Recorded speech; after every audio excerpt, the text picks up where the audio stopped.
स्वयं माँ जगत जननी ने 10 विद्या में से एक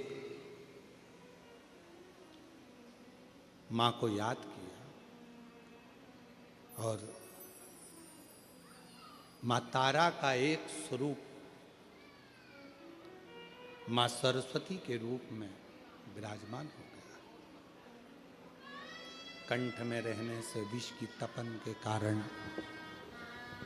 कंठ में रहने से विष की तपन के कारण उनका स्वरूप नीला पड़ गया।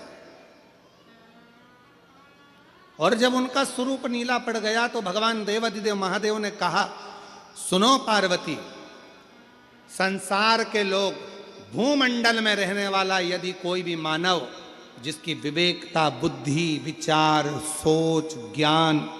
थोड़ा सा भी अगर उसमें कम है तो वो नील सरस्वती का यदि आवाहन करे, माँ नील सरस्वती स्तोत्र का पाठ करे, माँ नील सरस्वती की स्मरण करे, तो उसकी विवेक, उसकी बुद्धि तीव्र होती है, श्रेष्ठ होती है। और सुनो पार्वती, यदि मान लो कोई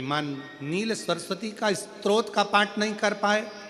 आराधना नहीं कर पाए, साधना नहीं कर पाए, स्मरण ना कर पाए, अगर कोई बच्चा एक शंख पुष्पी पुष्प को समर्पित कर कर जलाधारी पर और 1 लोटा जल यदि वो समर्पित करता है और उस जल का आचमन कोई बच्चा नित्य प्रति करता है तो वो बच्चा धीरे धीरे विद्वत्ता धारण करता ही जाता है। जो याद करता है वो भूलता नहीं। ये मां नील सरस्वती की कथा।